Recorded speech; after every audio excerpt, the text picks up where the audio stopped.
Good morning plus two class. आज जो है बेटा थर्ड यूनिट आपकी कंप्लीट हो जाएगी। सिर्फ 2 ही टॉपिक रहते क्योंकि जो आपका स्पेसिफिक कंडक्टिविटी, मोलर कंडक्टिविटी, ये बहुत बार आपकी डेफिनेशन जो हो चुकी है। ये थोड़ा सा टॉपिक है जो यहाँ से इंपॉर्टेंट बन रहा है। मोलर कंडक्टिविटी की वेरिएशन कंसंट्रेशन के साथ, और एक आपके पास आएगा खोलराज लॉ, वो आज यहाँ से कंप्लीट हो जाएगा। देखें, आपके पास ये बता रहा है कि मोलर कंडक्टिविटी का कंसंट्रेशन के साथ कैसे वेरिएशन होता है। सबसे पहले आपके पास आएगा कि स्ट्रॉन्ग इलेक्ट्रोलाइट। देखो इलेक्ट्रोलाइट है तो यहाँ से आपके पास 2 टाइप्स के इलेक्ट्रोलाइट होते हैं, स्ट्रॉन्ग एंड वीक। अब आपके पास आएगा, देखो, effect of concentration on strong electrolyte is given by Debye Hückel Onsager equation. ये आपके पास जो होती है delta M C concentration, delta M not limiting molar conductivity minus A under root C. देखो यहाँ से आपके पास है, ये बता रखा है कि it is a constant depending upon the type of electrolyte, nature of the solvent and temperature. A आपके पास क्या कांस्टेंट है, कंसंट्रेशन के ऊपर क्या डिपेंडेंट है, और यहाँ से आपके पास क्या है कि सोलवेंट का और टेम्परेचर के ऊपर भी ये क्या करेगा, डिपेंड करेगा। डेल्टा एम नोट ये क्या, मोलर कंडक्टिविटी है eight infinite dilution called limiting molar conductivity. अभी मैंने बताया था ये क्या है, गिवन कंसंट्रेशन पे, और ये क्या है, इनफाइनाइट डाइल्यूशन पे limiting molar conductivity. This equation is found to hold good at low concentration, so if delta M is plotted against delta C, delta m is plotted against delta c, a linear graph is obtained for low concentration but not linear for higher concentration। अब देखो हमने ले लिया KCl का example, strong electrolyte का dissociation कर रहे हैं। KCl आपको पता है क्या है, स्ट्रॉन्ग इलेक्ट्रोलाइट कंप्लीटली डिसोशिएट हो जाता है, K positive and Cl negative. With increase in dilution, strong electrolytes show small increase in conductance as number of ions remains same। आपको पता है जैसे जैसे आपको स्ट्रॉन्ग इलेक्ट्रोलाइट है, KCl है, जैसे जैसे हम इसका डाइल्यूशन बढ़ा रहे हैं, मतलब इसके अंदर वाटर मिला रहे हैं, तो ये जो K पॉजिटिव है उसकी तो कंसंट्रेशन सेम ही रहेगी, ठीक है। With increase in dilution ions are far apart and inter ionic attraction decrease. अब यहाँ से अगर हम इसमें देखें ना, आपके पास 10th क्लास में क्वेश्चन आया था कि कोई भी एसिड है, कंसनट्रेटेड सॉल्यूशन है, जब हम उसको डाइल्यूट करेंगे तो जो H पॉजिटिव आयन की कंसंट्रेशन वो क्या होती जाती है, पर यूनिट वॉल्यूम डिक्रीज होती जाती है। तो वही यहाँ पे है कि जैसे जैसे हम डाइल्यूशन बढ़ा रहे हैं, आयंस क्या जा रहे हैं, दूर दूर जा रहे हैं एक दूसरे से, इंट्राइनिक अट्रैक्शन क्या हो रही है, डिक्रीज हो रही है, due to which conduction increases up to maximum limiting value at infinite dilution. ध्यान से देखो, अब आपको मैंने ये बता रखा है कि कंडक्टेंस किसके कारण होती है, आयंस के कारण। आयंस आपस में इंटरेक्ट हो नहीं पा रही, आयंस जो है दूर दूर हो रहे हैं, क्यों, क्योंकि डाइल्यूट कर रहे हैं। तो यहाँ से वो क्या है, उसकी कंडक्टेंस मतलब एक मैक्सिमम लिमिटिंग वैल्यू तक चली जाएगी। अब ध्यान से देखो, इसके बाद आएगा for weak electrolyte, with increase in dilution number of ions in the solution increase. Weak electrolyte है, आयंस की डाइल्यूशन अगर हम करेंगे तो जो आयंस हैं वो क्या होंगे, इंक्रीज होंगे, due to which conductance increase but it does not reach to a limiting value. जो कंडक्टेंस है वो क्या होगी, इंक्रीज होएगी, लेकिन एक लिमिटिंग वैल्यू तक नहीं पहुंच पाएगी। लेकिन यहाँ से अगर हम देखें तो लिमिटिंग वैल्यू तक वो पहुंच गई थी। तो ये आपके पास है कि यहाँ से तो आपके पास ये बिल्कुल हम स्ट्रेट भी नहीं कहेंगे, बिल्कुल स्ट्रेट कहेंगे तो कांस्टेंट वैल्यू आ गई, लेकिन यहाँ से आप इसको कहेंगे कि कंसंट्रेशन आयंस क्या हैं, जो है यहाँ से डिक्रीज हो रहे हैं, और वो डाइल्यूशन के बाद। लेकिन अगर हम यहाँ से देखें तो वो क्या हो रहे हैं, इंक्रीज हो रहे हैं आयंस, और एक लिमिटिंग कंडक्टेंस जो है, लिमिटिंग वैल्यू तक वो नहीं पहुँच पाएगी।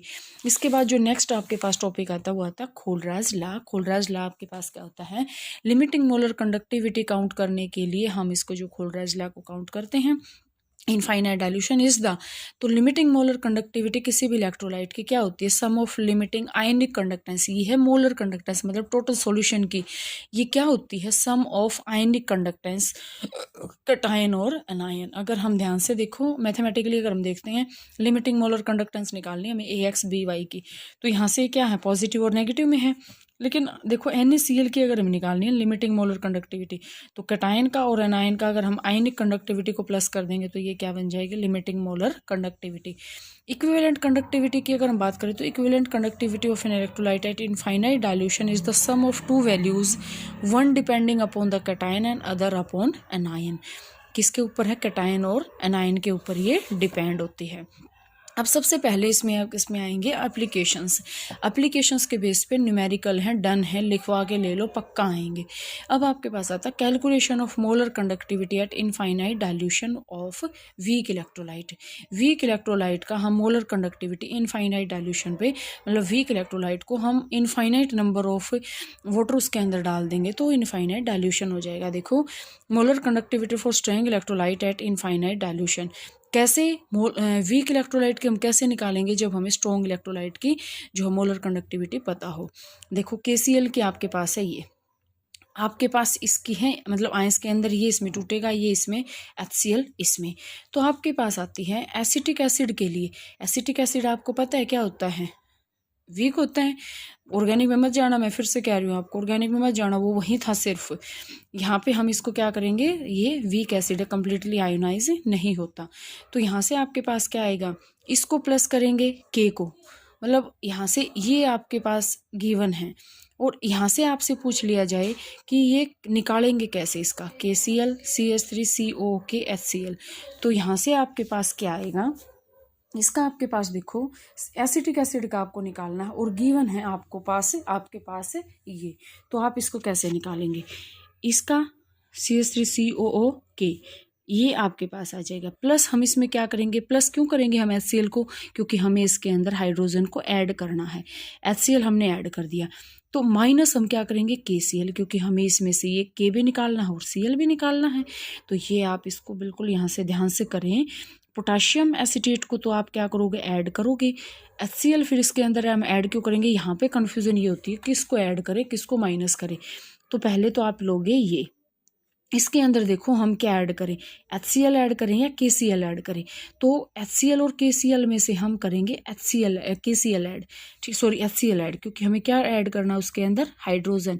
तो हाइड्रोजन हमने इसके अंदर ऐड कर दिया। फिर इसके अंदर क्या हो गया, अब इसके अंदर K भी है और Cl भी है, तो हम इसमें से क्या कर देंगे, K और Cl को माइनस कर देंगे।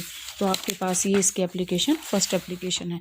तो यहाँ से आपके पास ये क्वेश्चन भी गिवन है। इसके बाद आपके पास क्या आएगा, calculation of degree of dissociation.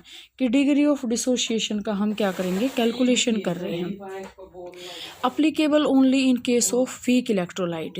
ये सिर्फ किस केस में एप्लीकेबल होता है, वीक इलेक्ट्रोलाइट में। सबसे पहले आपके पास क्या है, डिग्री ऑफ डिसोशिएशन काउंट करेंगे। डिग्री ऑफ डिसोशिएशन आपके पास क्या आएगा, molar conductivity at any concentration and molar conductivity eight infinite dilution. अब यहाँ से डिग्री ऑफ डिसोशिएशन भी हमने निकाल लिया। दूसरा अगर हम और इसकी देखें तो ये सारा का सारा ऐसे ही आएगा। अब यहाँ से आपके पास और इसकी एप्लीकेशन क्या आएगी, calculation of solubility of a sparingly soluble salt. कि स्प्रेंजली सोल्यूबल है कोई भी साल्ट, उसकी हमें सोल्यूबिलिटी जो है फाइंड आउट करनी है। तो salt which dissolve to very small extent in water are called sparingly soluble salt. मतलब वो बहुत ही कम अमाउंट में जब उसके अंदर डिजोल्व होते हैं तो उसको हम बोलते हैं स्प्रेंजली सोल्यूबल साल्ट।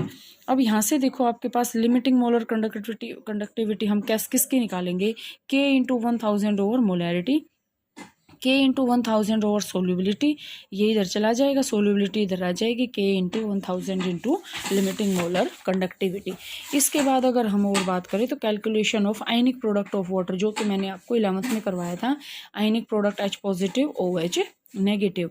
तो यहाँ से वही same 1000 over molarity delta M। तो यहाँ से आपके पास क्या आएगा, इसकी वैल्यू हम रख सकते हैं।